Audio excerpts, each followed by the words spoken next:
we had something like that. Okay, Jessica, come on. A lot of like private schools would have it as an elective. I feel like. No.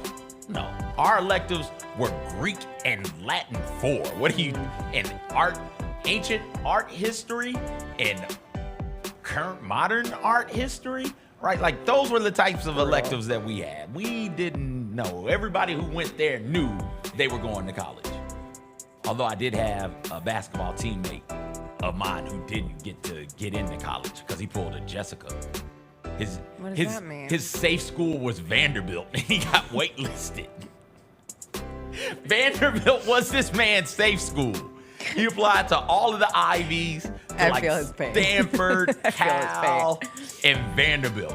So it was like 14 or 15 schools he applied to, with Vanderbilt being his safe school.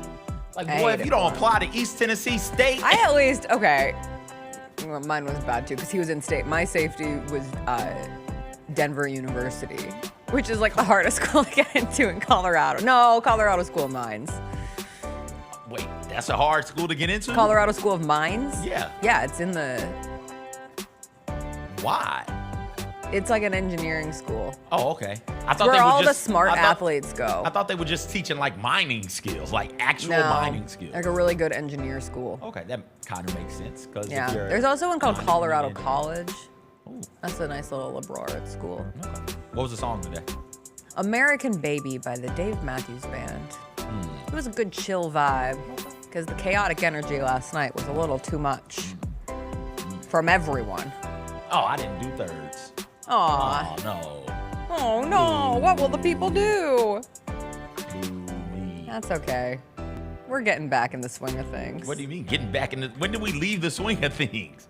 These things over here been swinging. I jumped off the swing, and now it's swinging back. Oh, because of the... And it's about to, like, you know when you used to jump off the swing, and then sometimes you'd forget, and it'd come and hit you in the back of the head?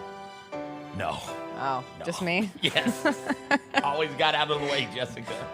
Sometimes you forget. It happens to the best of us. What's up, everybody? It is Tuesday, October 29th. It is going to be a good day. I swear it. Jessica Benson with you from the Grind City Media Studios in Memphis, Tennessee. CJ Hurt behind the glass. Coming up on today's show, a bummer of a Grizzlies game last night as they blew a 20-point lead over the Bulls, but I promise the sky is not falling. We will talk about it. Mike Wallace will join us about 20 minutes in to talk about the good, the bad, the ugly, the promising of this Memphis Grizzlies team through 4 games this season. Will Coleman is going to join us 40 minutes in. He was in Tuscaloosa last night for the Memphis Tigers exhibition game against Alabama. The Tigers lost to the number 2 team in the country.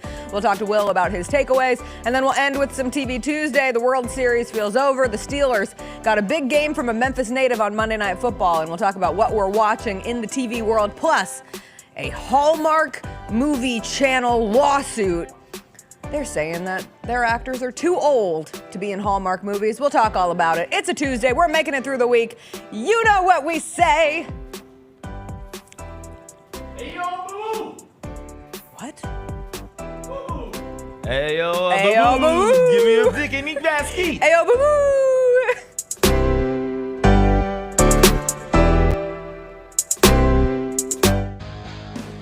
Grizzlies fans know it's the team that gives you the edge. Big River Steel does too. And much like the Grizzlies have recruited legendary talent, we want you to be part of our team. Are you ready to be part of something legendary? Then visit www.bigriversteel.com. That's www.bigriversteel.com.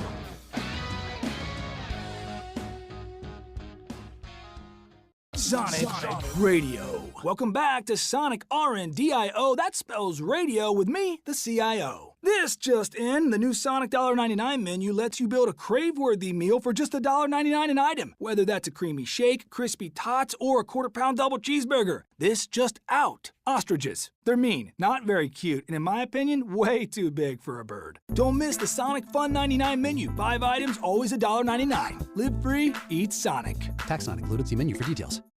Grizzlies fans, dunks, dimes, and no-looks are great on TV, but nothing compares to catching them IRL. And that starts with buying tickets at Ticketmaster, the official ticket marketplace of the Memphis Grizzlies and the NBA. Ticketmaster gets you to the game so you can catch every highlight in person. From seeing your favorite Grizzly stars up close to hearing the squeak of the sneakers on the hardwood. Put that jersey collection to use and get tickets at Ticketmaster. There's no better brag than saying you saw it live. See you courtside, Memphis. How much have you added weight since you were here? Bro, I think I was like 20? Ricky, like you were 40 pounds. You I'm were like 265. You 265 right now? In between that and like 273, I'm floating in there. You have looked at a scale and it said 273. With shoes on, but still. Too little. That's not phone posits either, right? The Chris Vernon Show, live on weekdays at noon on YouTube at Grind City Media and the official Grind City Media app. One of the things I really do like about the history of the Memphis Grizzlies is that we have people who have moved here and stayed here. I like how much some of those guys have not only made millions here and won games here, but spent real time here and raised children here. Yes. And become a real part of the community. The Gary Parrish Show, live on weekdays at 10 a.m. on YouTube at Grind City Media and the official Grind City Media app. You know, we got to talk about Scottie Pippen Jr. Scottie has inked that contract. He is now officially off the two-way. He is a member of the regular rotation. Well deserved, from my opinion. Like, he straight up earned this one from all the time put in last season with the injuries to Summer League. Hey, Grizzlies fans, be sure to tune in to Grizz-Beat, where the panel and I break down all things Grizzlies and take a look at the rest of the NBA as well. The show is live every Wednesday, 2 p.m. on YouTube at Grind City Media and the official Grind City Media app.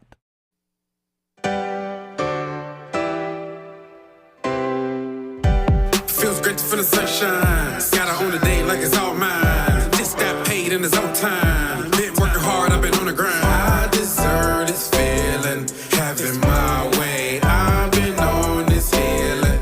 This is my day. The sun's out, let's have a little fun now. I wanna let it all out.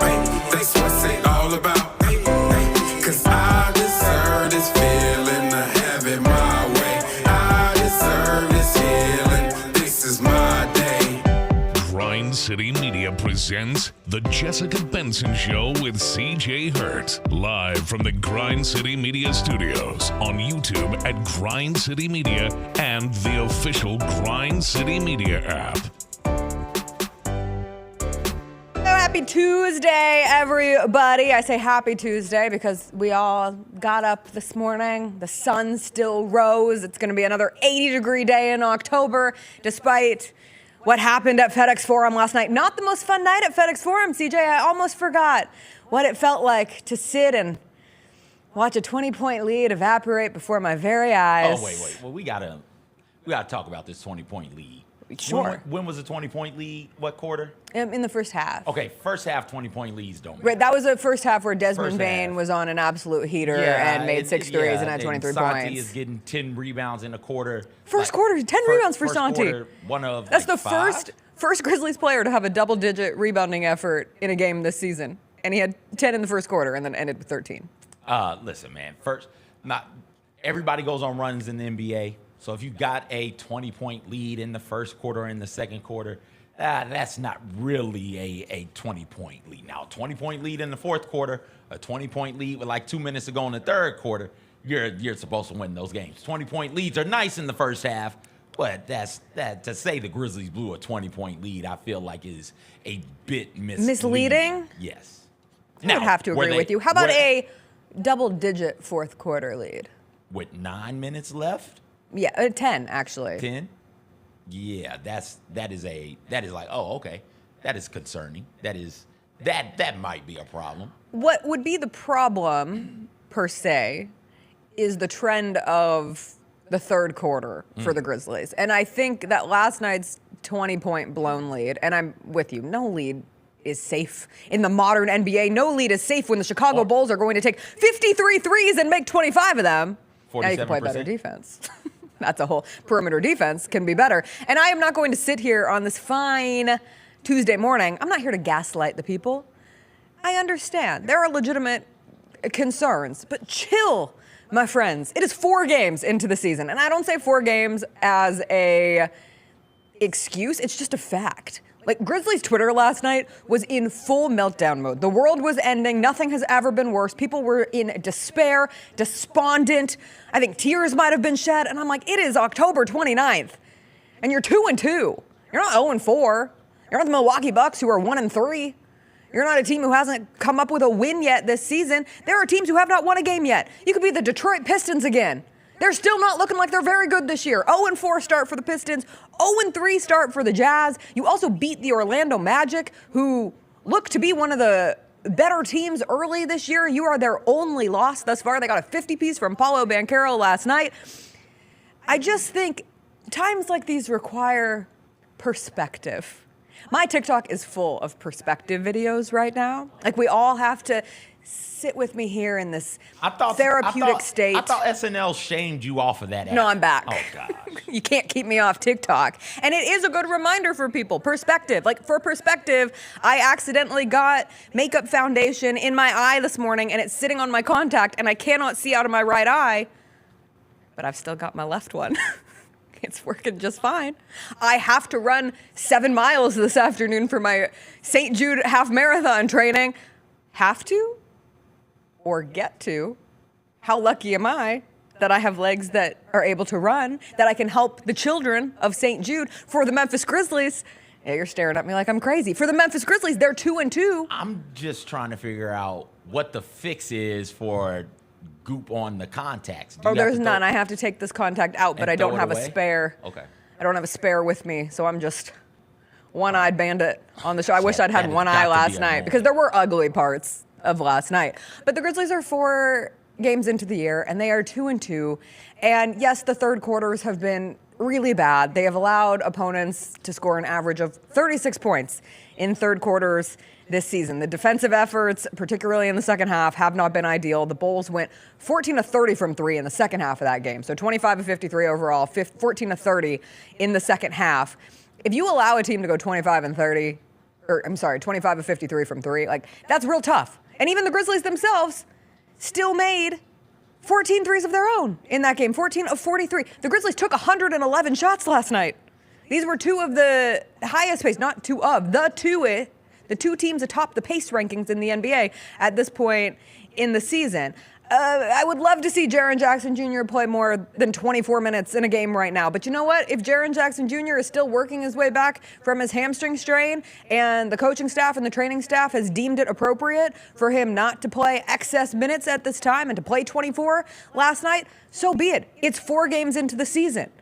We have had 1 game where Ja, Jaren, and Desmond Bane have all played together. And guess what happened in that game? Can you tell me what happened in that game, CJ? Yuki played. Yuki went out That's there. it. He attempted 2 shots. He went out there, was a pest on It was defense. tough. He ran a pest. I didn't say he was any good as a pest, but he was a pest on defense. He ran the offense pretty well as well. That's the only thing I remember from that game. What happened?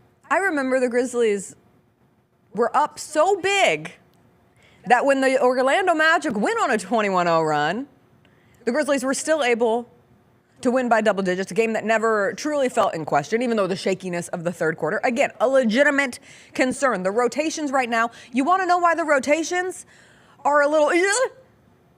I'll give you one reason. It's because the Grizzlies are still without some of their best players. Ja Morant doesn't play last night. If Ja Morant plays last night, maybe the Grizzlies win that game. If Gigi Jackson and Vince Williams Jr. come back from their injuries, guess what that's going to help? Perimeter defense. Wow. Even having someone like John Conchar as an extra body who's out last night. And we still haven't seen Cam Spencer. The update for Vince Williams Jr., we did get one from Taylor Jenkins before the game. He's having imaging done this week, and there should be an update on his injury coming some point this week, which will be good to know. But I'm just not going to sit here 4 games into the season and be completely flabbergasted and appalled and burn it all down for a team that has looked really great in stretches. Are we legit there? Oh my God. Are we I was there as a in bed fan last base? night. I was just sitting there and I was like, people were so angry. Really? Do it again? Do the faces again? This is terrible for you listening at home. You can't see the faces. You got to be watching on YouTube. I'm so upset. I have a foot up on the table. I just need to lay back. Even John Morant was on Twitter last night. They got John Morant out of his Twitter silence. I don't know. He hasn't been silent, but just tweeting around. And once again, coming for him and why he's not playing in a game. The Grizzlies have 6 games in 9 days. And it is one of those things where because of the teams you're playing, like the Chicago Bulls are more than likely not going to be a contender in the Eastern Conference this season, right? Like that would be the expectation for this Bulls team. The Utah Jazz, the team the Grizzlies beat in the first game of the season, probably not playing for wins by the end of this year. Did you see the Taylor Hendricks injury last night? No. For the Jazz? No. There were broken things on both legs, I'm fairly certain. Shield your eyes. Don't go and search for it like I did. It was a massive, massive mistake. After watching the Grizzlies, that's what I went and turned to on social media. To get away from Grizzlies Twitter, I sought out a nasty injury video because I needed a break from all of the sad, sad fans. Listen. Bad games happen, and the second half of that was bad. Taylor Jenkins was mad after the game, talked about how the team didn't play a lick of defense. I will say the first half against the Magic, highly encouraging. You get out to a 29-point lead. It was one of the most fun nights we've had at FedEx Forum in a long time, particularly with that first half. Again, last night, like Jaren Jackson Jr. was aggressive as ever at the beginning of that game last night. It felt as if he was doing the Pat Williams, you're too little over and over. And then he left the game. So yes, would I have loved to see Jaren Jackson Jr. back in? Because when Jaren Jackson Jr. is on the court for this team, very good things happen, both on the offensive and defensive end. Yes. But right now, he was only able to play 24 minutes last night. Marcus Smart, I know people are going to have watched the game, have going to been watching the box score of Marcus Smart throughout it. He was 0 of 8 from 3. He could not hit anything. He had 1 point. He was 0 of 10 overall on the night. But you want to know who had the second best plus minus last night? Marcus Smart. You want to know why? Because there are 2 Grizzlies players who are guaranteed to give you defense at this point, and it's Jaren Jackson Jr. and Marcus Smart. And last night, Jaren Jackson Jr. checked out in the fourth quarter at 8:54, and the Grizz were up 8. And then Marcus Smart checked out at 8:24 minutes left in the game, and the Grizz were up 7. And they did not check back in until there were 3 minutes and 43 seconds left in the game. And by that point, the Grizzlies were down 5. They had trailed by as many as 8. They're trying to play catch up at the end of the game. And in a late game situation where you do not have all of your best players available, that is where some players fold in the clutch. In crunch time, you don't have John Morant to go call 12. And Scottie Pippen Jr. had a fine game last night. He had another double-double off the bench. He did not start despite John not playing last night. But at the end, between some plays from Scottie Pippen Jr., there was a bad couple moments from Santi Aldama. The Grizzlies aren't able to get the win.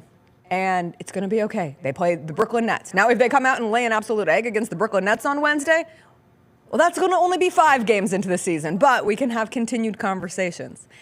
Were you, what were your thoughts watching the game last night? I thought Marcus Smart was one of the best players I on know! the court. I get it. Like, if you want people to score, Marcus Smart might not be your cup of tea. If you want somebody to do something more offensively than go 0 for 8 from a scoring standpoint, I get the frustration, but you kind of got to you don't even have to zoom out that far. Just watch the game. Good things happen when the ball is in Marcus Smart's hand.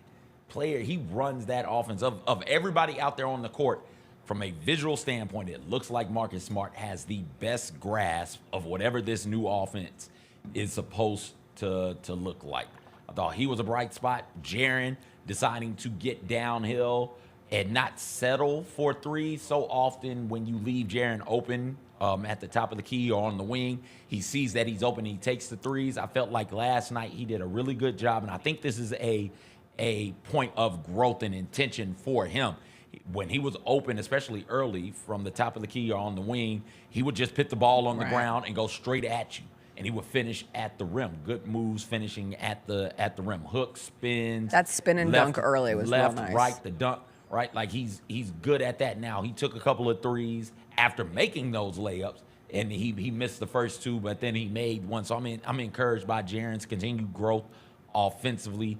Desmond Bane is out there without Ja Morant. And offensively, especially in the first half, I felt like he did a really, really good job of getting to the rim and getting buckets. It's just in the fourth quarter, I've said it before, I'll continue to say it. All these points may look equal, but they're not.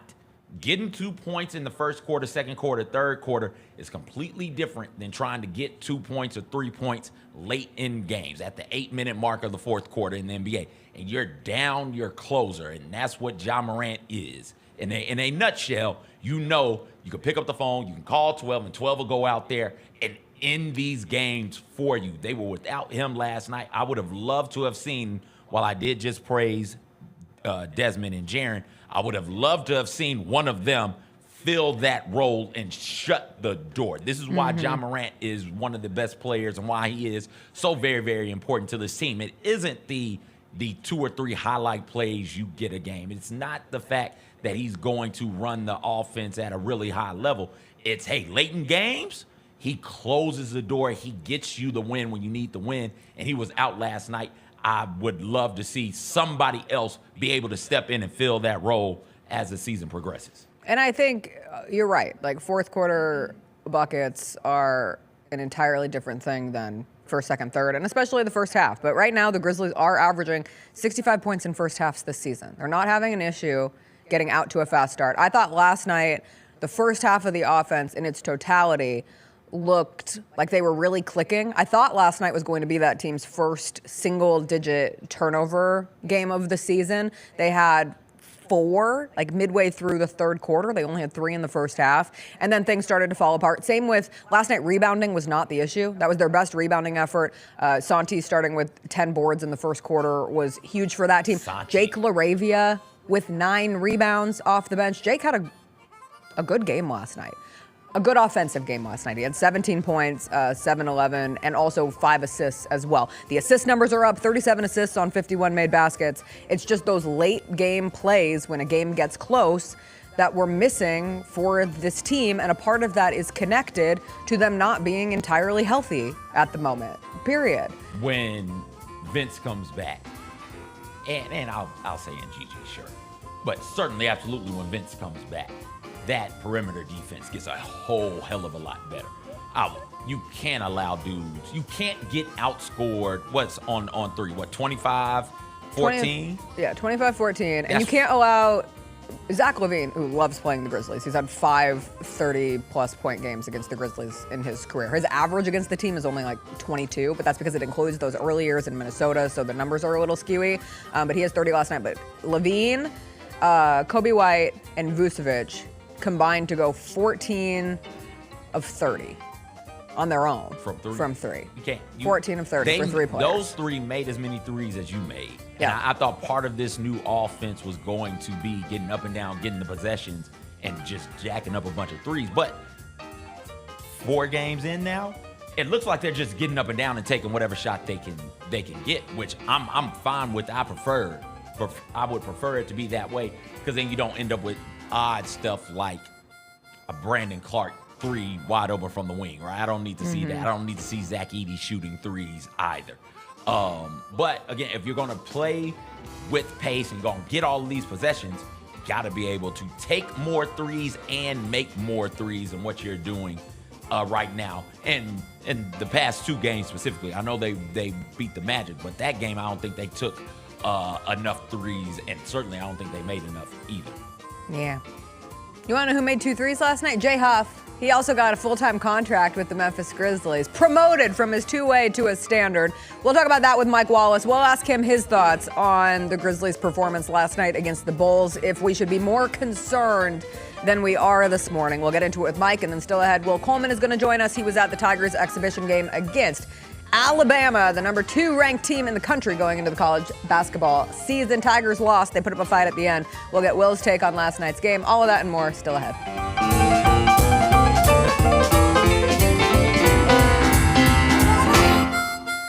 John Cena was spilling life lessons on this stream, bro. So the best thing I watched all week, John Cena on the Cassinet stream. By the way, he stole your hairdo. You got to make a phone call. I was about to say, you showed me a little bit of this clip because I saw the messy room, and the only thing I could see is John Cena's hair. I mean, come on, bro. He stole your bar. It's he stole literally identical. He stole your flow, bar for bar, word for word. How is mine more gray than his, though? Tune in to Grind City Wrestling weekly on the Grind City Media app and on the Grind City Media YouTube channel. When it's all on the line, you turn to the strong, the stable, the unwavering. To those with a history of raising their performance, to meet the moment. It's true in basketball. It's true in banking. Grizzlies checking from Pinnacle. Play hard. Bank easy.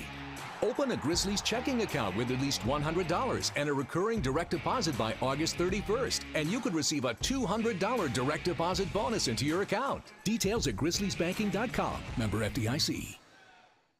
Thanks for showing up, Memphis. Nothing beats catching your Grizzlies IRL, and nobody knows that better than you. So next time you want to hit up a game, Ticketmaster's got your back with tickets to every upcoming matchup. Whether you're catching the Grizzlies at home or on the road, you'll find tickets at Ticketmaster, the official ticket marketplace of the Memphis Grizzlies and the NBA. Keep putting that jersey collection to use and get Grizzlies tickets today. There's no better brag than saying you saw it live. See you courtside again soon, Memphis. Justin Timberlake. I'm bringing sexy back. The Forget Tomorrow World Tour. Live in Memphis. Justin Timberlake. FedEx Forum, Saturday, November 23rd. Get tickets now at livenation.com. The brand new single Selfish is available to stream and download now. For more, hit up justintimberlake.com. One of the things I really do like about the history of the Memphis Grizzlies is that we have people who have moved here and stayed here. I like how much some of those guys have not only made millions here and won games here, but spent real time here and raised children here. Yes. And become a real part of the community. The Gary Parrish Show, live on weekdays at 10 a.m. on YouTube at Grind City Media and the official Grind City Media app. The three big beats this week. One was root for points in honor of John Roser. How about that Miami-Louisville game? Good Crushed grief. the over, which was 60. Finished with 97 total points, 52-45. Meanwhile, the Academy's covering again, both Army and Navy, getting the job done. This. Army, best start since 96. America. Navy crushed Charlotte. They're ranked 23rd and 24th in the country. The Odds Couple, live at 2 p.m. on YouTube at Grind City Media and the official Grind City Media app. Yellow laces, really bright yellow primary color. You got black on the trim and on the edges. I gotta get 'em. And you got some red there as well. Look at that right there, Mike. Look at that right there. Man, look at that G. Look at that G, boy. That G is moving strong right there, too, man. Get all of your HBCU sports and culture news by tuning in to HBCU Huddle with CJ Hurt and Mike Wallace. New episodes drop every Thursday on grindcitymedia.com, YouTube, and Spotify.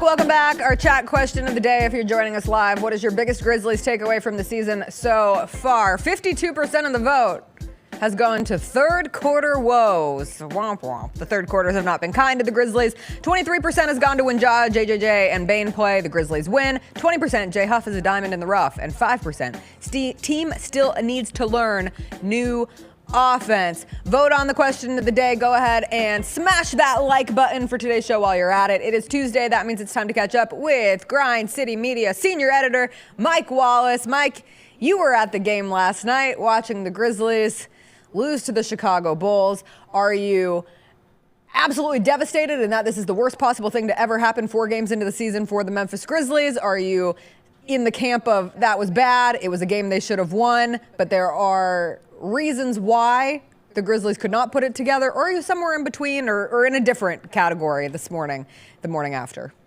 You know what? I really don't know where I am because I think all of those emotions have been legitimized by this team because the way the Grizzlies have played, they've kind of been sort of frenetic and all over the place through the first 4 games.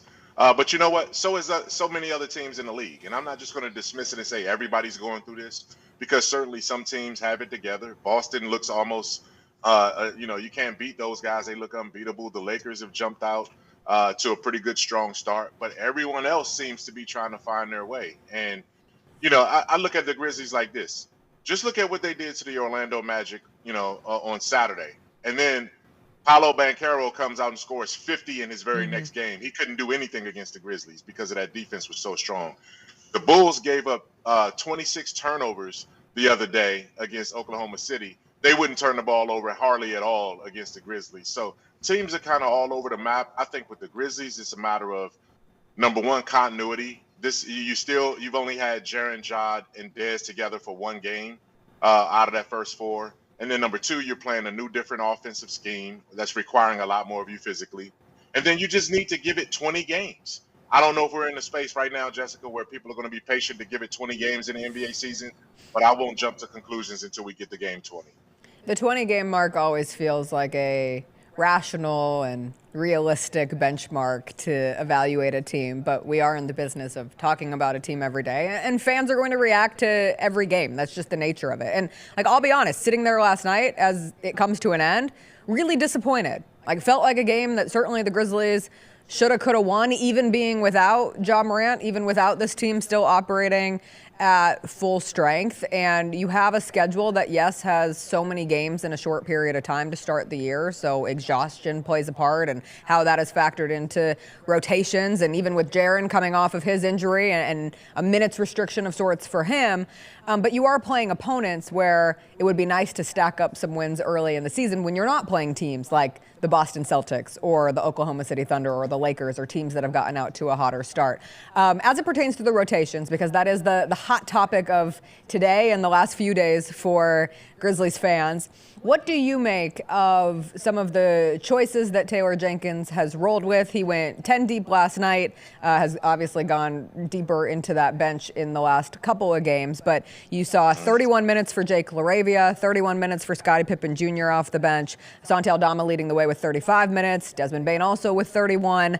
But when you look at the minutes distribution and you factor that in also with some of those runs that were happening in the third and fourth quarter, where do you fall with it?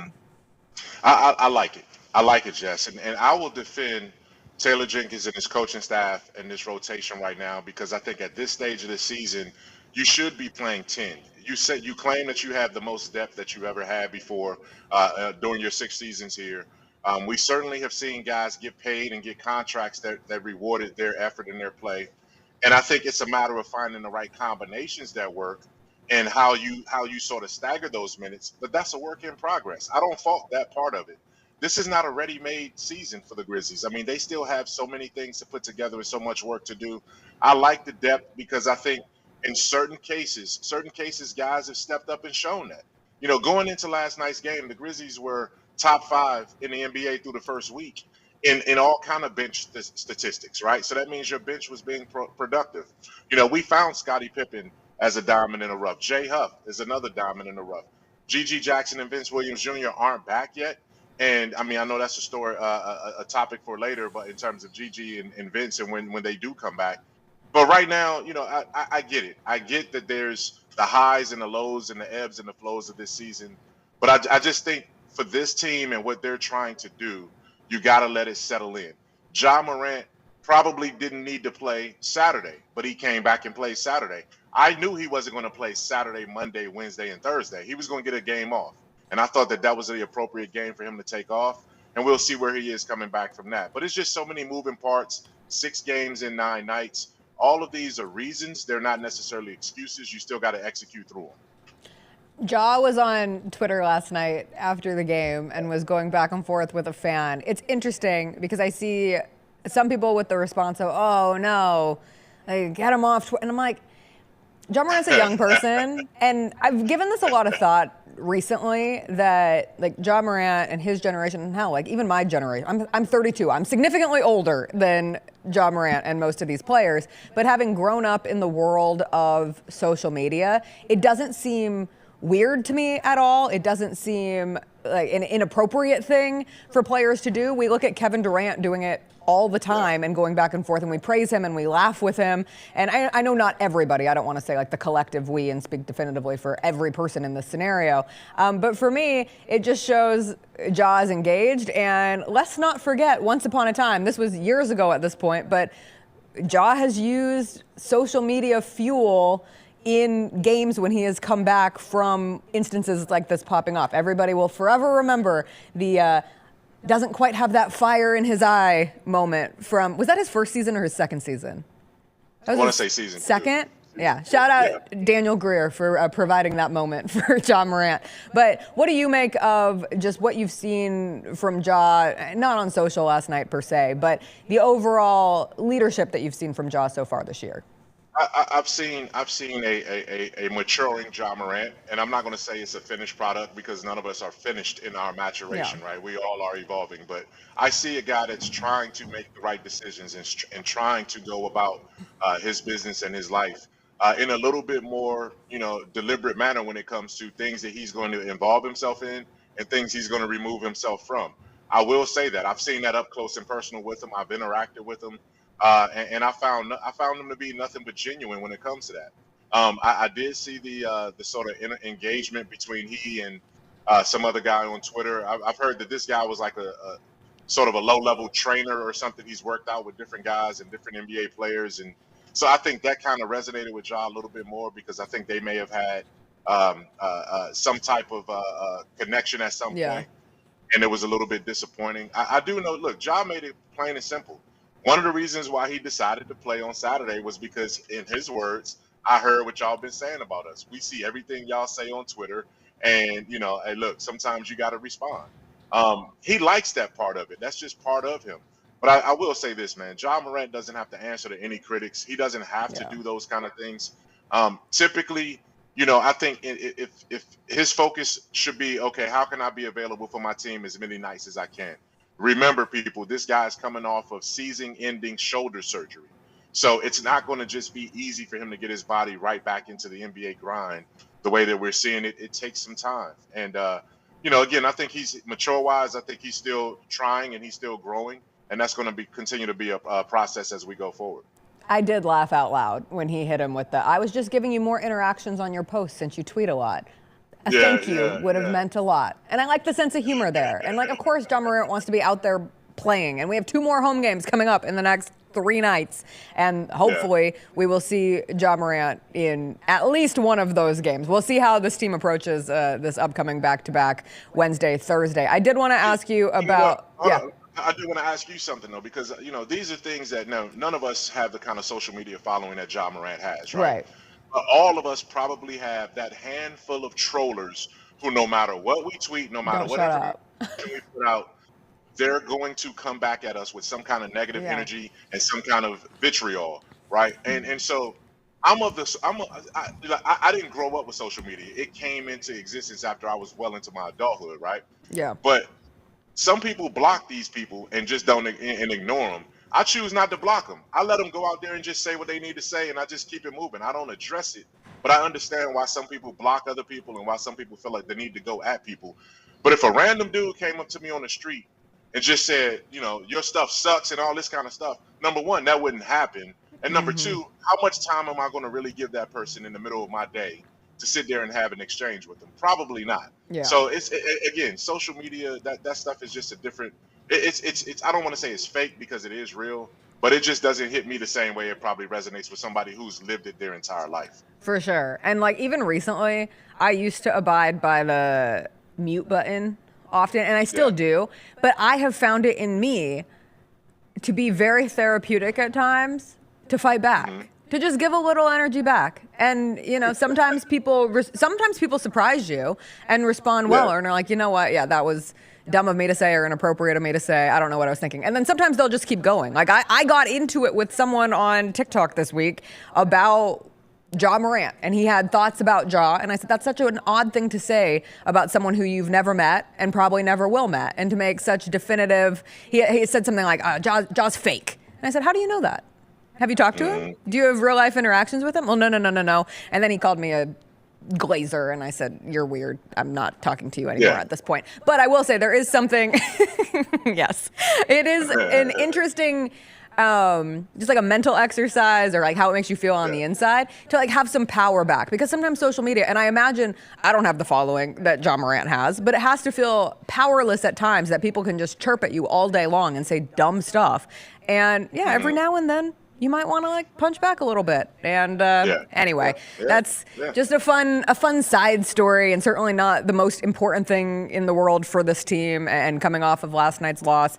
I do want to ask about the Grizzlies front court, because a business decision was made yesterday in promoting Jay Huff, the reverse dunk king, to a standard NBA contract. He has been one of the bright spots of this team early in the year. And you and I spoke going into this season, and one of the concerns was the depth in the Grizzlies front court, and having Jaren Jackson Jr. injured to start the year. He's only played 2 games so far. Having Zach Edey as a rookie, having Brandon Clark coming off of his Achilles injury, Santi Aldama, who kind of is a versatile fit amongst a couple of positions there. It was, okay, could the Grizzlies bolster that depth? And now you found someone in Jay Huff who spaces the floor, can run the floor. It's super dynamic. What did you see from Jay Huff, and how has that impacted what the Grizzlies are able to do or have done with some multiple big lineups that we've seen so far? You know, and I'm gonna give a plug to our new pregame show, the warm up. You know, the warm up show. You know, you, myself, Lang Whitaker, we talked about this last night on the warm up show, and it's one of those things where we have to be able to acknowledge a guy when he performs and he does what he needs to do. I've heard Taylor Jenkins and Jay Huff's teammates talk as much about his contributions in the locker room, and you know how he just fits in everything he does with this team, just as much as his dunks and his 3-point shots. It helps that he's 7'1". It helps that he can defend at the rim. You know, he knows how to block shots. He's a defensive player of the year in the G League, so he kind of fits that mold that you want to have. And the fact of the matter that he's coming off of a two-way, he's at a cost control point. You don't have to spend a lot of money when you're up against that apron and that luxury tax. And that's going to be, you know, beneficial for the Grizzlies. So when you add what they've done in the last calendar year by signing guys from these two ways, and you're talking about Vince Williams Jr., G.G. Jackson, Scottie Pippen Jr., and Jay Huff, all on bargain deals, you add these guys together and you're barely paying them all $10, $11, $12 million collectively just for this year. You know, that's an amazing economical model right there for the Grizzlies. And you're getting production, and you will get production out of all 4 of those guys once Vince and GG come back. So Jay Huff did what he was supposed to do as it pertains to the front court. You know, there's going to be a minute squeeze at some point. You know, once Jaren gets his feet under him and his conditioning right, you saw it. When Huff plays, either Brandon Clark or Zach Edey, they don't play as much. They don't get as many minutes. And it's just going to be a matter of who's hot, who works with certain lineups and who works with certain matchups. And Jay Huff has certainly thrown himself and inserted himself into that rotation when it comes to the bigs. Will Gigi throw himself into that mix? Also, where are we putting Gigi when Gigi gets back? You know what? I keep seeing like everything. When you look at Gigi from the knees up, you'd be shocked that this guy has a walking boot on, because everything he doesn't like he's not moving around like a guy that has a walking boot on. And when you see him, he's just itching to get back out there. He still has, I think, a couple more weeks in the walking boot. Then he starts the other process of rehabbing with some movements and that kind of thing. So he's still trending towards, start of December. So he's still about a month out, a little bit more than a month out from being able to be a contributor to what they're trying to do every day to get him ramped up. But yes, he will insert himself because he's just that talented of a guy. Vince Williams Jr., we'll see where he is. Taylor Jenkins said that he's due for another follow-up MRI in the next day or so. This is at that stage where his reevaluation window comes due. So they're on target with when they were going to reevaluate him, and we'll see where he is from there. I do know he's been on the court the last 2 weeks doing different things, and we'll see. Hopefully that means good things as opposed to any more of a delay with him in that stress reaction. How do you see the team continuing to work on the growth of the rookies? And Zach Edey last night plays the 14 minutes, didn't get in foul trouble, but matchup-wise, that was really his first big he was going up against in Nikola Vucevic, who is a three-point shooting big, stretch the floor big. You see matchup-wise, maybe not the best for Edey, but how do they get the most out of him? And then also Jalen Wells coming off the bench last night. He had the first double-digit scoring effort of his NBA career. He was 5 of 12, so took 12 shots, but as a finisher, I thought he looked pretty good, had a couple nice dunks in transition, and he was 1 of 4 from the three-point line. But being at this 4-game mark into the season, how do you see the rookies, starting to establish their fit and where it goes from here? I think it's been kind of hectic for both of those guys. I think the speed of the regular season and the intensity of regular season is different from what they experienced in the preseason. I remember back in the preseason, this same very matchup against the Chicago Bulls was Zach Edey's come out sort of party. He had something like 15 points, 8 rebounds, 3 blocks, and he kind of dominated those minutes when he went up against Vucevic during the preseason. But this is the regular season now, and he couldn't really find his way in that game. And some of that is, the first half he played the minutes, and the Grizzlies were playing really, really well.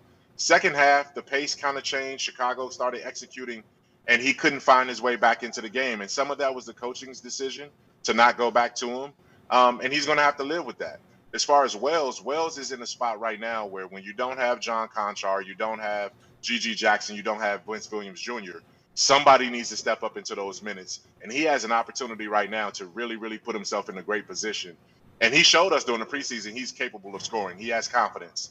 And now he just has to be able to do it on the defensive end too, because when you play the wing, it's not just about catching and shooting threes. You got to defend on the other side too. And these matchups are coming at him real hard and real fast. So I think they're still growing, and they're going to grow. But I do think, and I feel encouraged that they will stick in this rotation as long as it stays at 10. They will have opportunities to continue to move and groove in this rotation. Mike, we'll see you on Wednesday, back at FedEx Forum. Yeah. Sorry, I'm not trying to skip the Brooklyn Nets game. Megan Triplett's coming to town. Come on. Yes, we will see you on the warm-up before the Grizzlies game against the Nets on Wednesday, tomorrow. Thanks for joining us. All right, guys. Take care. Bye. That was Mike Wallace. Got to keep track of all the games. I don't know if you've heard, the Grizzlies are playing 6 games in 9 nights to start the season, CJ. 4-6 at home. 3-4 this week. Yeah, I'm just in the chat. The chat is having a ball. I'm just sending consensual heart hands to the chat this morning. In the chat right now. It's a good time. It's great. You know what's also a good time? 4 games in. 4 games in. I wonder what Memphis Tigers fans in the chat, this is primarily a Grizzlies chat, but how they felt watching the Tigers shoot like 28% in the first half last night against Alabama in an exhibition game. Grizzlies and Tigers. Chat. Spicy chat. Colliding. It's a perfect mixture. I do love a spicy chat.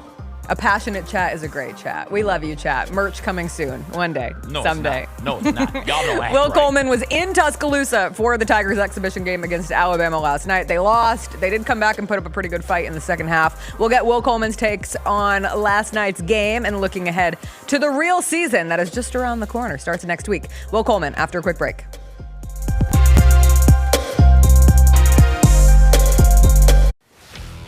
Let's face it, there's a lot of trash talk in basketball, but the great teams let their performance do the talking. Like Ford F-150 with Pro Power on board, a class-exclusive industry-first feature that turns your truck into a mobile generator and leaves the competition speechless. Ford F-150, official truck of the Grizzlies. Greatness starts here at your Mid-South Ford dealer. Class is full-size pickups under 8,500 pounds, GVWR. At Southland Casino Hotel, it's time to work hard, play hard with our $500,000 giveaway. Earn entries October through November 9th and take home free play and amazing prizes on select Saturdays, including a big rig. Stay connected on social media for weekly drawing clues. Join us November 9th for the grand finale drawing where you could drive off in a 4-wheeler, side-by-side, or big rig. Work hard and play harder at Southland Casino Hotel. Must be 21 plus. Play responsibly. For help quitting, call 800-522-4700. Thanks for showing up, Memphis. Nothing compares to catching your Grizzlies IRL. And that all starts with buying tickets at Ticketmaster, the official ticket marketplace of the Memphis Grizzlies and the NBA. Ticketmaster gets you to the game so you can catch every highlight. Put that jersey collection to use for the next game and get Grizzlies tickets at Ticketmaster. Whether they're here at FedEx Forum or on the road, Ticketmaster's got your back when it comes to scoring tickets. And there's no better brag than saying you saw it live. Somebody else we have not seen in a long time is Morant. Since you've seen him, does he look any different to you, or is this the same superstar Ja that we were used to? He's always getting better, so you just got to watch out for that. That's. And it's a revenge tour. Yeah. It's a revenge tour, like the world's forgotten about me. And I don't think they forgot. The Chris Vernon Show, live on weekdays at noon on YouTube at Grind City Media and the official Grind City Media app.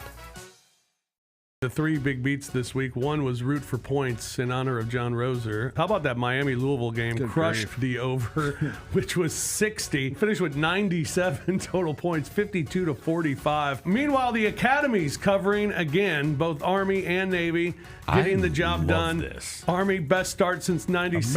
America. Navy crushed Charlotte. They're ranked 23rd and 24th in the country. The Odds Couple, live at 2 p.m. on YouTube at Grind City Media and the official Grind City Media app. You know, we got to talk about Scottie Pippen Jr. Scottie has inked that contract. He is now officially off the two-way. He is a member of the regular rotation. Well deserved, from my opinion. Like, he straight up earned this one from all the time put in last season with the injuries to Summer League. Hey, Grizzlies fans, be sure to tune in to Grizz-Beat, where the panel and I break down all things Grizzlies and take a look at the rest of the NBA as well. The show is live every Wednesday, 2 p.m. on YouTube at Grind City Media and the official Grind City Media app.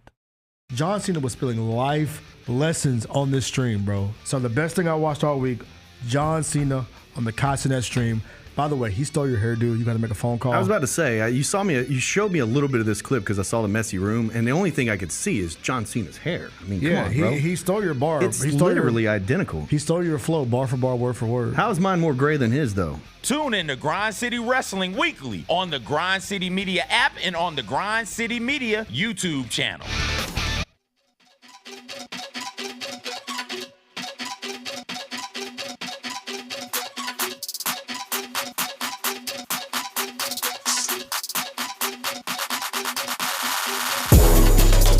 Welcome back. We are all having a very rational, very calm Tuesday after the Grizzlies lost to the Bulls last night. Shout out to the Philippines. We love. Always shout out to the Philippines. We're growing our international brand. We love the international sports viewing community. They're trying to get me to slide into Kai Soto's DMs. Like, hey, just reach out to him. What am I supposed to do? Get him on a podcast. I don't make any major moves or deals. Shout out Kai Soto. Shout out Kai Soto. You want to know what is interesting? Because our Filipino #1 fan in the chat pointed out that Kai Soto has 453,000 followers on social media. Do you know how many followers Yuki Kawamura has? It's got to be a mil. Not quite. What is it? He was, when I last checked, he was at like 750. Yeah. That's nuts. Yeah. And in comparison, this is a quick tangent before we get to Will Coleman, who has joined us in studio, and we'll talk about the Memphis Tigers game. Calvin Austin had a hell of a game for the Steelers last night. He had like 70-yard punt return for a touchdown, and then also had a receiving touchdown. Calvin Austin, one of my beautiful route. One of my favorite local sports stories that we have was a track superstar in high school. He was one of my academic all-stars back in my days at the local news station, and then he's a walk-on at Memphis football and now plays for the Pittsburgh Steelers. But I looked on Twitter. Calvin Austin has like a super small amount of followers. He played on Monday Night Football. He is on a professional football team. 77,000 on Instagram, too. 77,000 on Instagram. And even that's a small number. Let me know when football goes international. I like know. Everything else has. Football is Did you our see thing. the numbers for the World Series? Like, more people in Japan watch the World Series or have watched the World Series than people in the United States of America. And somebody said if this happened in the NFL, they would move a team to Japan tomorrow. Like, there would be a Tokyo NFL team immediately. Or at least Honolulu, get them close enough to where the Japanese just It's a bit of a stretch. Are they not next door? They're both in the Pacific Ocean. Next like, that's door. close. That ocean ain't that damn big.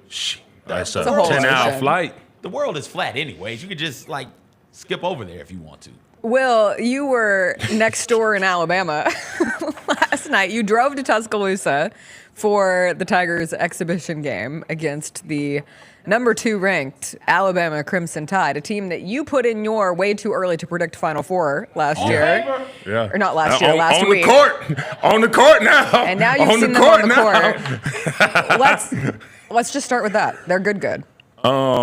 Listen, a lot of people I don't know if I'm old school, but it's kind of corny. But for me, I think a lot of don't get me wrong, they're talented, but for me, it sounds silly, but it starts with the shoes.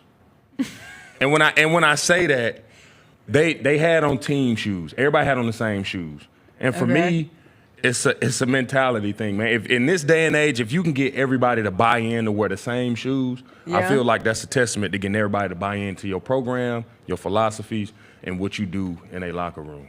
Red, white, They black? were red and gold Kobe's.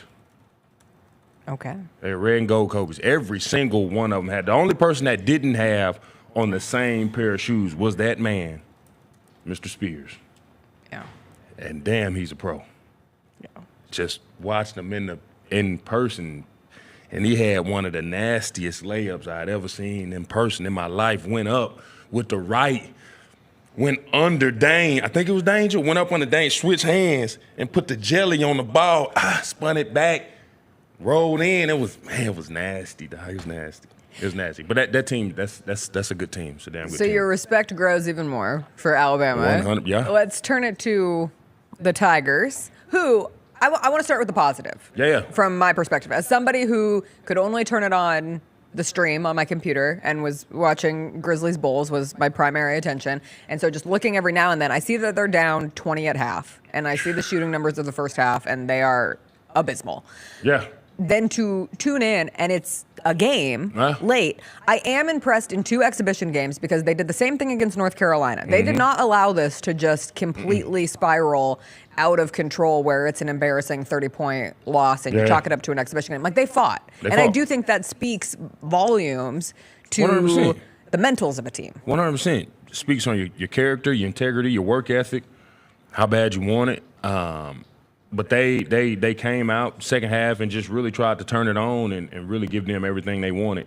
And, I mean, I wish we would have won, but if we would have, I think it would have been an easy scapegoat for them to say, well, we was missing 4 of our starters. Mm-hmm. But then, when the beginning of the game started, or toward the beginning of the game, they meet up at the middle of the court, and then they agree to not allow anybody to foul out. Right. So it's like, you don't want your team to foul out because you want to keep it a game. But it's a bunch of what ifs there. But if we would have beat them, that's the first thing they would have been screaming. It's just an exhibition game. We didn't have everybody. Because it is an exhibition game, and they didn't have it. I mean, I know that. But let's talk about the Tigers and what we saw on the court. I am completely and totally unfamiliar with the Tigers basketball roster. That's why we have you on. Right. And I don't listen to Jessica, but I should listen to Jessica. She's full of good Hey, remember information. when we talked about J Huff? You never told me about J Huff. Now he has a contract. Ever. Never told me about J Huff. How the hell is Musa Cisse still in college? And didn't Musa Cisse leave and he's back now? Did he play well? What did you think about Musa's game? I think Musa Cisse is very athletic, run the floor like a deer. But I think some things he struggles with is, Musa still has a hard time catching the ball. And it is what it is, everything else, finish around the rim, athletic. I think Musa Cisse, I think he can be in a little better shape. I think he needs to be a little more conditioned. But I think he can be a threat around the rim. His defensive presence around the rim. Right. But if you're not giving the ball to Musa either at the rim with a lob or like a straight-up dump pass, more than likely it may be turned over. And that's just something he got to work on. I didn't have the best of hands, so I know how I go, but it's almost like maybe he need to soften them up a little bit to be able to receive the pass. But I think other than that, Musa, he could be a threat. We just need him to be, if he could provide a little bit more on offense to open up the perimeter. Wasn't he defensively, he was a dude, though, right? Like, he was a star defensively, if I remember correctly. Blocking shots and altering shots. You may not get Does he a block. still do that? Yeah. Okay. To a certain extent, like I said, but he needs to be able to stay on the floor for multiple moments at a time to be able to alter shots, make offensive players think about what they're going to do when they get to the rim. Listen, it would be very beneficial for this team if he could operate all game, every game as just a lob threat, finishing short shots, because shooting for this group it's a problem, Will. And I know it's just exhibition basketball, but through 2 games, it has been something that has raised some alarms. And last night, in particular, they were 1 of 14 from 3. They were 0 of 7 from 3 in the first half. I think between 2 games. Who do you think you are, Marcus Smart? Yeah. We was Just looking at it. kidding. Yes, Sorry, I think between Marcus. the 2 games, we shot 16% from 3. 16% from 3, 29. But here's 29 of 48 from the free throw line. That's bad. Like, If we would have had, it's if we bad would across the board. Penny was asked if he was concerned with the shooting, and he said no. But are you? You were there. Yeah, man, it's hard to say right now, just because this is something me and CJ, scream about every year. The shooting. Every year. It's 2 things. Yeah, It's shooting and it's turnovers. Right. That every year with this Tigers team. And I don't. And we were trying to dissect, and we spoke about this not too long ago. Well, it was a couple years ago, maybe last year. I can't remember. We were talking about it last night. Who were the last couple of people that were here that just consistently shot the ball when we knew when it left their hands it was going up? Mm-hmm. The only people we thought of was with Chris Crawford. He was still streaky, but Robert Sally, Donnell Mack. David Jones, but again he was streaky too. But Jeremiah Martin was pretty consistent. But just Davis. having an elite shooter. Yeah. And I feel like it's hard to find a knockdown shooter to fit into the identity or the offensive scheme that Memphis is known as. Just we're going to out-athletic you, we're going to get up and down the floor, we're going to push the ball, we're going to run the floor. And trying to find just a shooter to set up in that type of offense is kind of tough. And, when I spoke to Drew Barham a long time ago, we're still buddies. That's why he left and went to Gonzaga, because he's a great shooter. But just the system and the things that we tried to do at Memphis just really didn't fit him, or we didn't really have a spot for him. And, it kind of stinks, because we desperately need somebody who can get out there and just, as soon as it leave their hands, we getting back down the floor. Like, we don't have one of those right now. I don't think any of the guys y'all named, I think I'm parsing here. I'm getting into the weeds of the semantics, but I do think there's a difference in a shooter and a scorer. And I think everybody you guys named are scorers. Mm-hmm. They're able to go out there and create a good look for themselves, which is a skill in and of itself. I think Lester Quinones was supposed to be a shooter, somebody who could stand there. Cam Spencer was this for UConn this last season, where he's just there. You hit him in the chest with the pass. He's catching it. He's firing it, and you're confident that shot is going to go in. Yes. And I don't know the last time the Tigers have had one of those on the court. I will say, unlike the NBA, I don't think that the Tigers need one of those, especially in this conference, where you are going to be the most talented and most athletic team on the court. The Tigers placed 2 dudes on ESPN's top 100 men's college basketball player list. And I don't think anybody in the American placed anybody on there, right? So you've got 2 of those type guys out there. I think you can ride them through the conference schedule. One of those guys is Haggerty. Yeah. He had a really good game, 30 points. 28 of 32 in the second half. Like that's really, really impressive. What did you see from him? What do you like about his game, Will?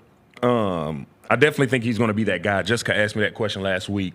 Who do you see? Basically, hey, we need to get something done. We need a bucket.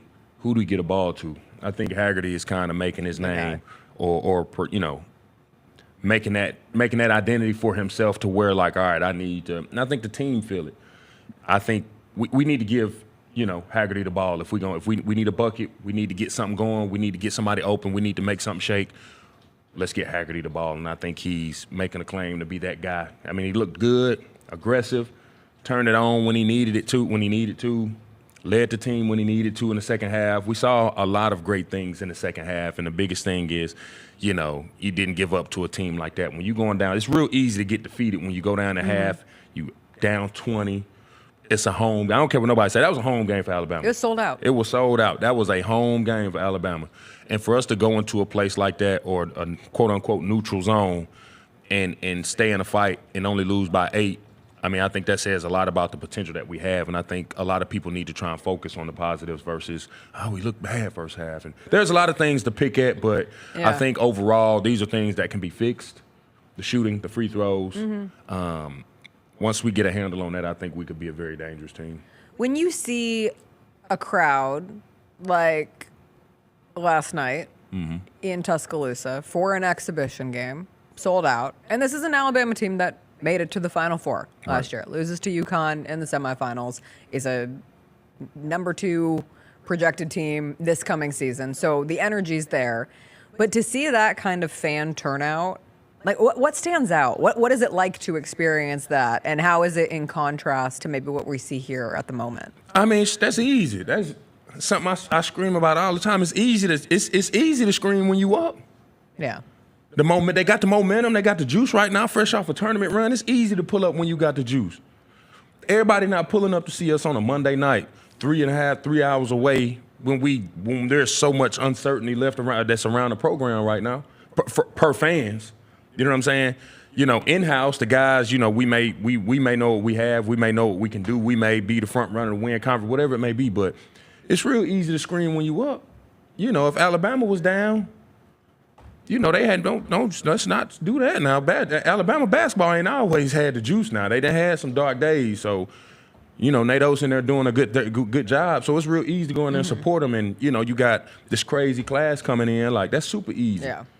You know, we could say the same thing for us. If we had the number 1 AP poll projected team, go down there for exhibition game, man, we would have buses, fans, with a carpool and everything would have been down there. The carpool. Yeah, man, everybody would have been down there. The Tigers open their season at FedEx Forum next Monday against Missouri. It's an SEC opponent.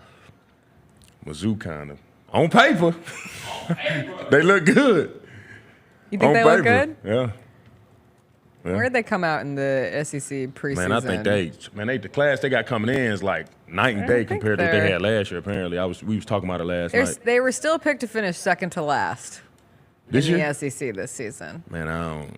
Second to Vanderbilt. What is this music? Oh, we have a game? We got a game to play, Will. Okay, Oh, I love a game. Let's do it. Let's do it. I was not banking on Jessica seeing this, but she absolutely saw it. Real or fake college basketball player name? Let's get it going. We're going to do real or fake college basketball player, and then we're going to go real or fake college basketball team. Okay. Player and team. Okay. Okay. All right, Kyra, throw a name up. Wait, Kyra, what?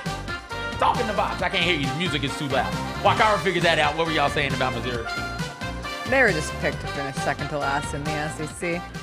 They were winless in 19 games against SEC opponents last season. It is a different year for them, and I really do like their coach. Dennis Gates, friend of the show, once upon a time sent us all sorts of gear from Cleveland State. We were a Cleveland State show for a hot minute, and now Dennis Gates in year 3, I believe, at Mizzou up at this point. So again, it is an SEC team. That's at the bottom line. And for the Tigers to have these 2 exhibition games against Alabama and North Carolina before you are ultimately going to go to Maui and play in the Maui Invitational, where you're guaranteed a game against UConn. Like, those are 3 of the top 10 teams in the country to start the year. And so when it comes to the regular season beginning with maybe a down SEC opponent, but an SEC opponent nonetheless, like, you have to take advantage of those opportunities.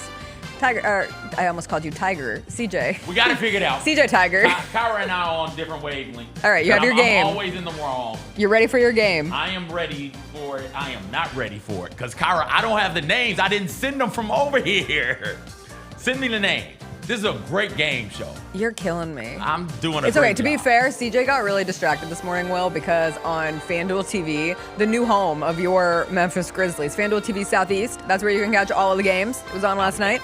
But on this morning, there was this, like, I'm going to call it professional, wiffle ball competition that was on. And we were trying to figure out the rules of the wiffle ball competition while not having audio for it. But they had to hit the ball to hit, like, the black wall behind them. There were fans. There was a team that had a logo with a cup and a straw. Any team that has a logo with a cup and a straw is good by me. That feels extra professional. But so CJ was distracted. All right, before got the it show. figured out. Okay, you ready? Always right. That's a real name. Real name. Can you tell me who he plays for? I don't know who he plays for. That's a real Jessica. name. I don't know. Rhode Island. Of course. Okay. Rhode Island. Always right. How about Johnson Johnson? There is no way. What'd you say, Will? Real. That's not a real name. That's Will. not a real name. That's not a real name. What about Dick Dick? That's real. No, It's not. Oh, gosh, I wanted that to be real so bad. What Okay, about next. Po' Boy King? I know that's right. real. That is I know right. that's real, That's and I real, know that right. he Who did he plays play for for? NC Central. right. I remember North that Carolina one. Central. That's right. Po' Boy spelled boy, O-I-G-H is It's spelled perfection. like a rapper. Gob It's fantastic. That's right. That's a true real Gob name. Gob is real. That's a real name. Gob Gob, who we play for? Kansas City. Kansas Real name. City's a team, Oh, wait till we get to these teams. not the Chiefs. Wait till we get to these teams. What about LeBron James Day? I'm sorry, what? LeBron James Day. He spells it James. That's LeBron James. Nah, that ain't real. Real player, not in college. He's overseas. Oh, man. LeBron, Okay. where's he from? I think he's from the Philippines. LeBron James? Oh, I think- Philippines. There it is I again. think he's from the Philippines. Okay. All right. We ready for another Yes. Yeah, one? Tennessee Rainwater. that's right. That's a real one. From where? I don't know. That's a real one. Tennessee. If it's not from Tennessee, what are we doing? Utah Tech. What a waste of a name at Utah Utah Tech. How about Steven Stevens? That one sounds real. That's not. I ain't You gonna- hit us with the Johnson Johnson, so I feel like Steven Stevens has to be real. Steven Stevens is not a real name. Nah, that's it. Yeah, Not yeah, real. yeah. Kai Yui. That's right. Yeah. That's From a real Liberty, name. Kai Yui. Or Caillou, excuse me. Caillou. Caillou. All right, we ready for the real school, fake school now? Okay. Yeah. Jacksonville Dolphins. That's real. That's real. Real school. No clue what conference they play in, but they are real. How about the Chicago State Cougars? That's real. No. Real. Oh. Real. Okay. Real. University of Illinois Chicago That's real. Flames. That's real. Real. Good job. Thank you. What about the Northern California State Black Bears? That sounds fake. I think it's real. I threw that one in there just for you. I don't think there's a Northern California state. I don't think so. That's fake. Oh. That's fake. What about, let's go with one of the Highlanders. Radford. That's real. Which one of these Highlanders is real? The Highlanders is the mascot? Yes, Radford or New Jersey Institute of Technology? Both. Both are real. Yes. Both Trick of those are question. real. That was a trick question. Both of those are real. Do you have any more player names? Sure do. Supreme Cook. He's so real, and he plays for Oregon, and it's the greatest name of Is all it the better first team names. Is it better than Dakotas that went to LSU at one point? Dakotas is cool, but I'm sorry, he's been usurped By Supreme Cook. Supreme Cook. That's kind of. Can you imagine? I meant to look up Supreme Cook to find out if it is indeed his government name or if he has just happened upon calling himself Supreme Cook. Because imagine, like, you're a woman and you give birth to a baby and it pops out. And I just had a friend who had a baby who waited 48 hours to name the baby. Like, they couldn't come up. The name just did not work with the baby that came out. And so they paused and they waited to name the baby. And what if that baby came out and you're like, by God, that's a Supreme Cook right there. Oh gosh. Let him cook. That's insane. Last team. Supreme Cook. Winnipeg Walrus. Real. Real? Jessica. Yes. Why would the Winnipeg Walrus play college basketball over here? Winnipeg is in Canada. You didn't specify that they had to Yeah, be you did. American. And also, you just said we're the most international show. We are, but I'm pretty sure nobody in Canada is watching. We lost our Canada Connect. If you know, you know. Yeah, Winnipeg isn't real. Gone but never forgotten. Shout out to them. Dang. Supreme Cook. It's almost like that. Sorry, I'm it's back on almost Supreme Cook. like that trend on TikTok and Instagram. You know, they go to guys like, "What's your hood name?" and "What's your real name?" Yeah. And then the females like, "What's your stud name? What's your real name?" Mm-hmm. It's like, it's the craziest thing. You didn't include one of my favorites, CJ. Kyra got the graphic. Kyra, throw the graphic. On the up. second team, all-name team. Is it the second team is better than the first team? Jizzle James. Whoa! Jizzle James. I'm sorry. If I get cooked by Jizzle James, I'm never recovering. Also, Fat Brooks, but fat spelled P-H-A-T. Fat. Fat Brooks. Fat Farm was a thing at one point. Cool Attack. Obsessed with my Fat Farms. Cool Attack is a good one. Cleron Hornbeak. Churchill Bounds just sounds like the R word. Yeah, that can't be real. Churchill Bounds sounds like a horse. But that's because it's Churchill Downs. Oh, I thought. You know what I mean? I thought that Churchill Bounds was the name of the racetrack. I didn't know it was Downs. Churchill Downs. That's the song. That's the song. Also sounds like Homeward Bound, but now we're just that's right. That's a great song, by the way. Snooki Wingington. The fact that we have a Snooki means that the impact of the Jersey Shore runs strong forever and always. But I prefer Snooki with an IE, but Snooki with an EY is fine. The all-team honorable mentions: George Washington III. We're still churning out George Washingtons. I like that. Sir Muhammad. If your last name is Muhammad, I think Sir is an appropriate first name. Yeah. Tony. So we don't have a Steven Stevens or a Johnson, but we do have a Tony. Is his middle name Tony? Can his middle name be Tony? So he's Tony. That'd be dope. That would be incredible. That'd be dope. Puff Johnson. He should play with J Huff, and then we could have a Huff and Puff. Townsend Triple. That sounds like an ice cream flavor. He's got to shoot. Well, look at that man's mustache. He's got to shoot threes. He's got to shoot threes. Yeah. Solo Ball. Whoa. Okay, he's a ball. I like the name Solo. Oakland Fort. Okay. Some important battle was fought there.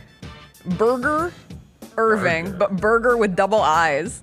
Burger. With double I's. Yeah, B-I-R-G-I-R. Burger. We're spelling things. He's got to be he's got to be German. Burger. Oh, yeah, man. Legend Geeter. Legend Geeter. These names are. Peter, I'm going to assume it's Fuchs, but I want These to are pronounce crazy. it the other way. I don't know. Matt if it is, McCool. I don't know if it is Fuchs. Somebody's going to get in trouble with that. What is it? F-U-C-H. F-U-C-H-S. Say that, Will. No, don't, Will. With It's an Fuchs. S. F-U-C-H-S. Fuchs. Thank you. Oh, okay. So That's almost his like name what's now. my name? Matthew. Nigaman? Is Kanega. Yeah. Yes. Kanega. Yeah. Yes. Is Koulibaly Bilal's brother? Luth M. Koulibaly. Moses Hips is a sick name. Playing for Moses Hips of Boise State. That's a good name. Moses Hips. Great Osabor. Cameron McNamee. Like what are I mean, these? we're running it. Why is Cameron McNamee? Come on. That's a regular Stony Hadnowit.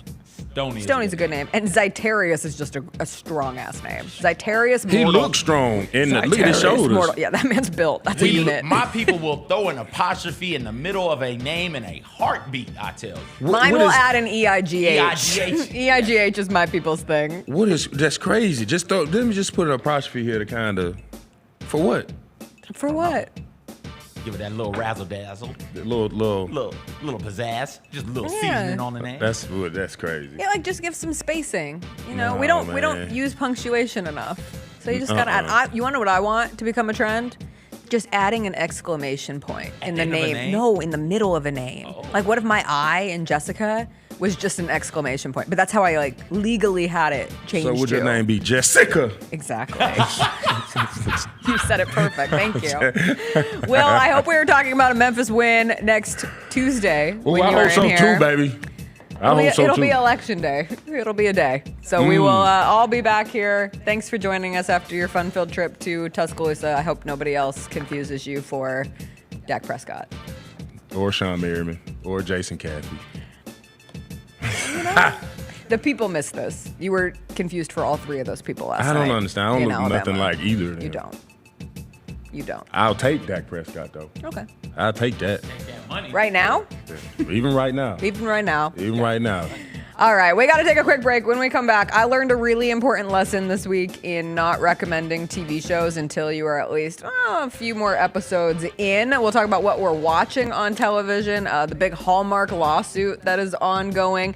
There is a Bruce Springsteen biopic starring a TV star that I was unaware of. We'll get into all that and more. TV Tuesday will also hit a little bit from Monday Night Football and the World Series when we come back.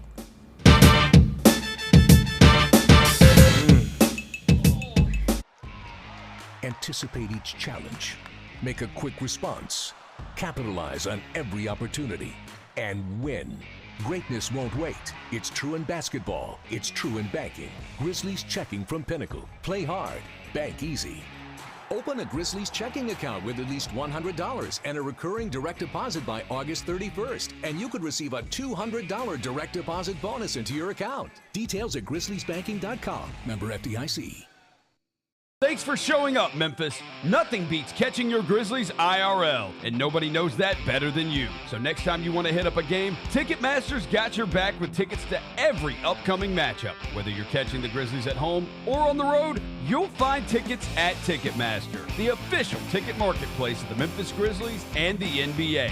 Keep putting that jersey collection to use and get Grizzlies tickets today. There's no better brag than saying you saw it live. See you courtside again soon, Memphis. Justin Timberlake. I'm bringing sexy back. The Forget Tomorrow World Tour. Live in Memphis. Justin Timberlake. FedEx Forum, Saturday, November 23rd. Get tickets now at livenation.com. The brand new single Selfish is available to stream and download now. So if I get jealous, I can't help it. For more, hit up justintimberlake.com. One of the things I really do like about the history of the Memphis Grizzlies is that we have people who have moved here and stayed here. I like how much some of those guys have not only made millions here and won games here, but spent real time here and raised children here. Yes. And become a real part of the community. The Gary Parrish Show, live on weekdays at 10 a.m. on YouTube at Grind City Media and the official Grind City Media app. You know, we got to talk about Scottie Pippen Jr. Scottie has inked that contract, and he is now officially off the two-way. He is a member of the regular rotation. Well deserved, from my opinion. Like, he straight up earned this one from all the time put in last season with the injuries to Summer League. Hey, Grizzlies fans, be sure to tune in to Grizz-Beat, where the panel and I break down all things Grizzlies and take a look at the rest of the NBA as well. The show is live every Wednesday, 2 p.m. on YouTube at Grind City Media and the official Grind City Media app. Yellow laces, really bright yellow primary color. You got black on the trim and on the edges. I gotta get 'em. And you got some red there as well. Look at that right there, Mike. Look at that right there. Man, look at that G. Look at that G, boy. That G is moving strong right there, too, man. Get all of your HBCU sports and culture news by tuning in to HBCU Huddle with CJ Hurt and Mike Wallace. New episodes drop every Thursday on grindcitymedia.com, YouTube, and Spotify.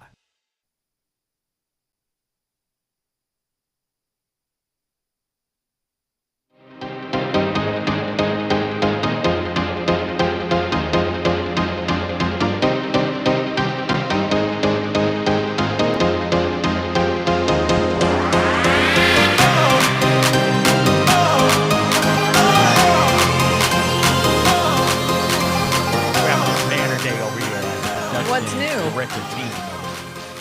Good stuff. What'd you do now? Oh, we just missed the intro. That's fine. Who needs an intro? The show does. Oh, yeah, that's right. That is a part of this thing, isn't it? What are you watching on TV right now? I am I'm one episode behind on The Penguin, which, again, typically I don't watch those types of shows. I think you'd enjoy it because it doesn't feel like a Batman superhero sort of a show. It looks like The Sopranos every time it pops up. That's what it feels. I've never seen The Sopranos, but it feels like it would feel like a mafia show. Okay. Because that's what it is. Penguin, I'm not sure how much of the backstory you know about Penguin. He's just a mob boss. That's it. Yeah. That's it. And he's a mob boss that gets to be a mob boss by doing real weaselly activities. Like, people call him the Penguin mockingly to his face, and he's sneaking about lying to this person. There's no honor, right? In the mob, everybody's got their honor. Well, he has no honor, so he's backstabbing as many people as he can to get what he wants. I think that you will really like it. Who's that? Colin Farrell is in that as Penguin. Looks nothing like himself. Is he the Farrell? That's Colin Farrell? Yes. Colin Farrell is sexy. Correct me if I'm wrong. Very. He's got an accent also, right? Yes. Yeah, like that's him. That's sexy Colin Farrell? Yeah, that's sexy. What have Colin they Farrell. done to my boy? I'm blanking on. Oh, Christine Milioti is in it. I love her. Incredible. She does an incredible job. She was in playing that Palm Sophia. Springs movie. Yes. That I actually really Yeah, she enjoyed does during the pandemic. A great job playing her character, and so Oh, that's fun. it's a good TV show. If you get time, I think that you would like it. That's the key word there, CJ. Yeah, the other show I'm making my Time. way through that I'm not sure if you'll like or not, because it does feel a little little bit too whimsical, a little too superhero-y, is the Agatha show. But Patty LaPone's in it. Yeah, a lot of people are in it. It's good. It's really good if you want to sit down and watch it. I think Marvel, part of the formula. I complained about the formula last week. I think part of the formula, though, going into the rest of whatever iteration of Marvel we're getting in this moment, should be a Halloween show. I think they did a really good job of making this just creepy enough for it to be like, oh yeah, this is absolutely something that should drop around Halloween, but not so creepy you can't sit down with your 9-year-old or your 7-year-old and watch it and still enjoy it. The twist in that one took me back. I gasped. I was like, oh! When I saw The Crown, I was like, gasp! That is insane. But so yeah, they're making their way down the Witches Road, the team, and so I'm really enjoying that. I think I'm one behind on that also, just because like it's Monday Night Football last No, night. I'm it's dead. Football on Sunday. It's Grizzlies and college football on Saturday. It's Grizzlies on Friday. It's Thursday Night Football last week. It's all types of stuff popping off. Opening night in the NBA was on Wednesday, so I hadn't had a chance to sit down and make my way through the shows. The new show. So The Neighborhood is back, still doing that show. Love it. Again, you should watch it. You're not gonna like the fact that I call you. I know. Chris, It's Gemma, gonna bug me. And, what's his name? But that's exactly what y'all are to us. One, two. There's a new Damon Wayans show. Also, Big Papa's House, I think is what it's called. And so I watched the first episode of that. The second episode came out last night. There's something there. I'm not sure what. I'm not sure how much longer it has, but there's something there that I really, really enjoy. So yeah, those are the things I'm watching. I'm just really struggling catching up on TV, and it's stressing me out. Like, there's so much good TV. I'm behind on movies. I'm behind on TV.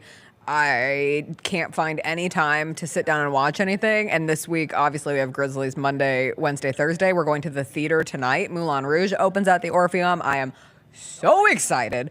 I have been waiting. I will give my full review tomorrow. You know my theater reviews. After the last one, we spent like 25 minutes talking about Girl from North Country. So this one should be even more exciting. The one show that I keep going back to is that show that I recommended on Apple TV called Disclaimer, starring Cate Blanchett and Sacha Baron Cohen, who...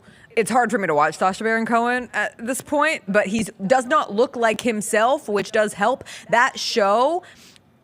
I have been recommending to everyone. I was only 2 episodes in, but I adore Cate Blanchett. It has an interesting mystery to it. There are weird circumstances surrounding the death of a younger man who was having relations with an older woman, and now his father is trying to like get back at. Anyway, it's implied that something nefarious happened. So I was hooked into it, right?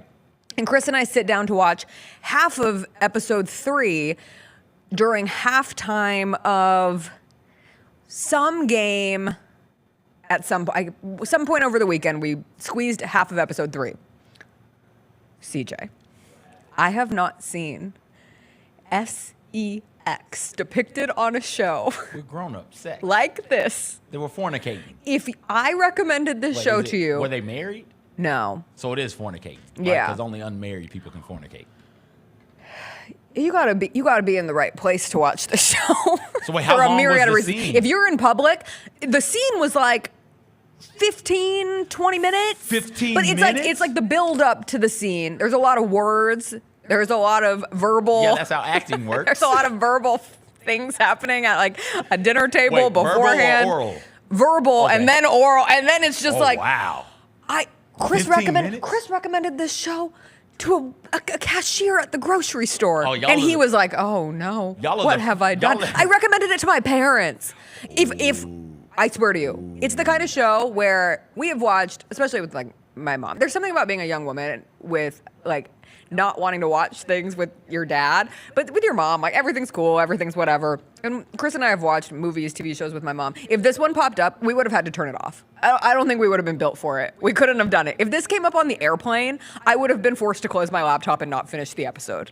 Like, I could not have watched this in a public Is that space. a show It on the reminds me of airplane? watching... I watched Game of Thrones on the airplane once upon a time, and there was a lot of nudity that would randomly pop up within that show. And I, at one point, like, dimmed my computer all the way down because it just... You're there, and there's, like, children, and it just feels wrong if you just have, like, a giant naked body popping up on your screen, but this one. And it just goes back and forth between that and like some capital A acting from Leslie Manville and grief and just you're like crying and then it's back to that and it's just very confusing on the system. But I've heard episode 5 is awesome. What is this on? Apple TV. Okay. And Shrinking came back, so we could have just watched Shrinking, but instead we're watching Disclaimer. And I'm sorry if I recommended Disclaimer to you, and as a family, you decided to sit down and watch Disclaimer one night. And as a family, I don't mean just like you and your partner. I mean you and multiple people. Oh, that's good stuff. I need to know if anyone else watched this show. That's real good stuff. So that's the only show that I've watched. You know that cashier at the grocery store thinks of y'all as a freaky deaky couple now. Oh, for sure. Like when y'all come into the I'm not grocery kidding. If you store, get to that episode. when y'all come into the grocery store, he's hitting or she's hitting the other cashier like, yo, that's them. Them are the freaks who told me to watch that show. They're judging y'all. That's good stuff. That's what Chris was like, Jess, you have a show. You should probably be a little more careful with what you recommend wholeheartedly to people. Why? I don't know. I feel like I should put like a rating warning on it. Listen, man, everybody, how do we think we got here? Sweet, sweet love making in most cases, all right? Play the Boys Some Men in the background. Turn the lights down low. Light a candle. Maybe play a little Teddy Pendergrass. I'll never look at Kylie Minogue the same. Oh, really? That's all I'm saying. Is that good of a scene? That's what do we all see I'm in the saying. scene? Everything. Okay, we can't see everything. It's not a porno. So we see backs. So we see booty cheeks. You see front We of see the woman. You chest. don't see the man's bottom half. We see the woman's bottom Yep. half from the front. Yep. Oh, Yep. Wow. Oh wow. Yep. I need to find Xavier this asked scene. if it was a Kroger cashier or a Whole Foods cashier. I want to know the difference. Kroger cashiers are they are of the people. Whole Foods I think- cashiers live in gated communities. That's not true. That's the difference. You asked the difference. I think gave you it the wasn't difference. a Whole Foods cashier. It was a Whole Foods meat lady. I don't know where the Whole Food meat lady Yeah. stays. The Whole Foods meat lady may be of the streets. Okay. So you may be okay. All but if right. it was a cashier, they probably won't let you back in. Now that I'm thinking about it, if you did that to a Whole Foods cashier, they'd probably be like, Security! No, this person can't come back in here. That's too freaky. Anyway, it's a good show. I can't wait to find out the twist. A couple TV-related stories that came across my timeline this week. One, Hallmark Channel is being sued by a former casting director for age discrimination, wrongful termination, and emotional distress. You're telling me that all of those beautiful little Hallmark movies led to emotional distress of somebody? Yes, that's what I'm telling you. And this woman claims that as it pertained to Holly Robinson Peete and Lacey Chabert, who are both mainstays on the Hallmark Channel. They are in Hot Man Comes to Small Town and Saves It Right Before Christmas, volume 1, 2, 3, 4, 5, 6, 7, 8, 9, 10. Apparently, according to this casting director, they were trying to push both of them out because they're too old. Now, Hallmark denies this allegation. Holly Robinson Peete is 60. Looks phenomenal. According to the lawsuit, the casting director was told that nobody wants Holly Robinson Peete because she's too expensive and getting too old. It's every woman's fear. I'm too expensive and I'm too old. Nobody wants me anymore. Then Chabert is 42, which makes me feel old because she was in Mean Girls, and that's where I first knew Gretchen Wieners. And they said, Lacey's getting older. We have to find someone like her to replace her as she gets older. Basically, the leading lady's aging out.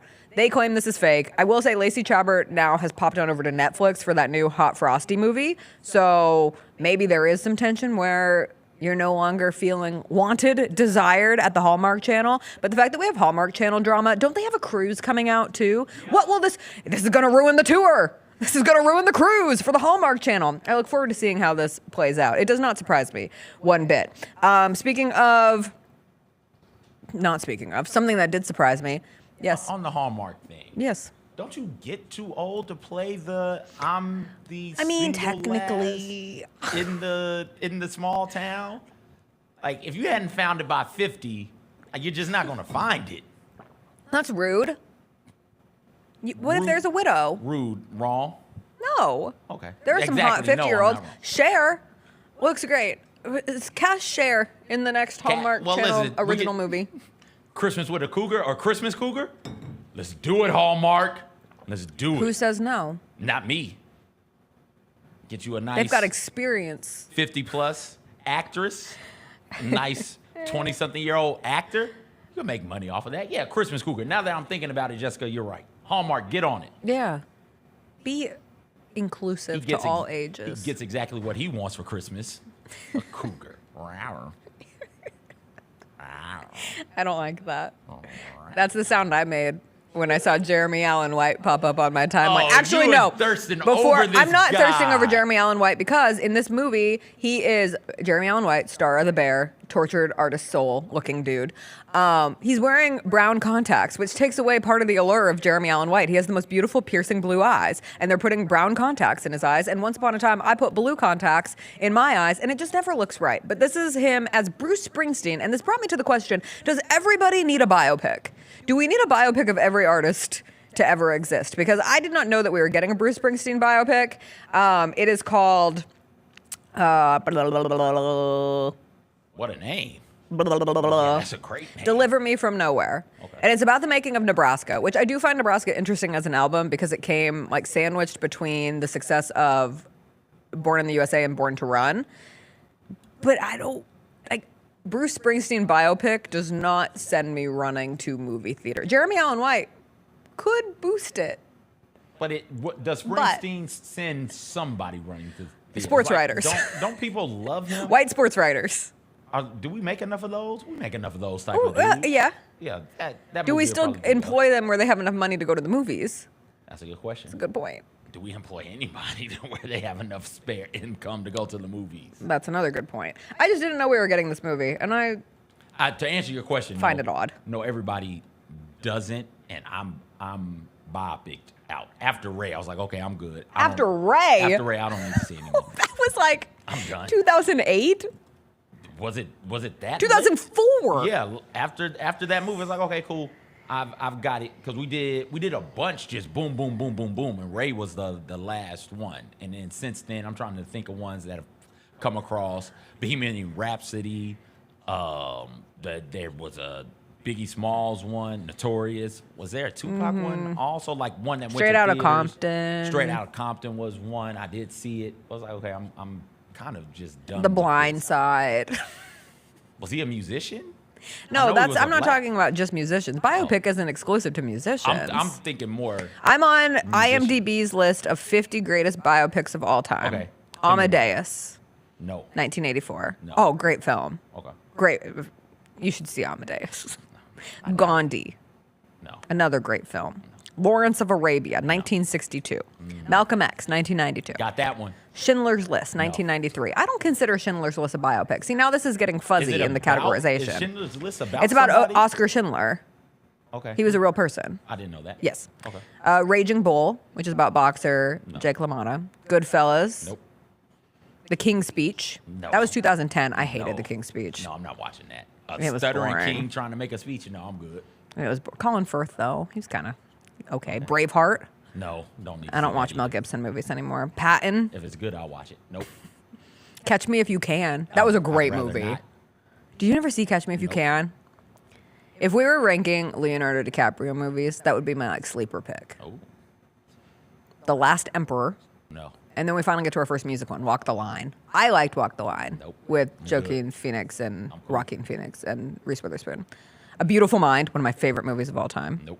Social Network. Nope. The Pianist. Who? The Pianist. I saw one of those movies. Capote.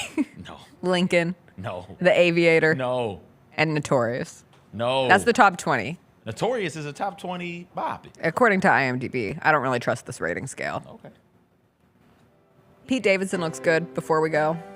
Does he? He does. Looks He's the been same taking to a me. break. He got rid of a bunch of his tattoos. He's been taking a mental health break. He took a step away from the public eye. A mental health break from what? I only know this dude. I've only seen this dude. A mental health in- break from what? He's gone through it. I've only seen him on SNL. Oh. He hasn't been on SNL for a handful of seasons now. Yeah. I'm not sure what else Pete Davidson does. Movies. Other than famous people. So what's the last movie he did? He did I can't think of the name of it. King of Staten Island.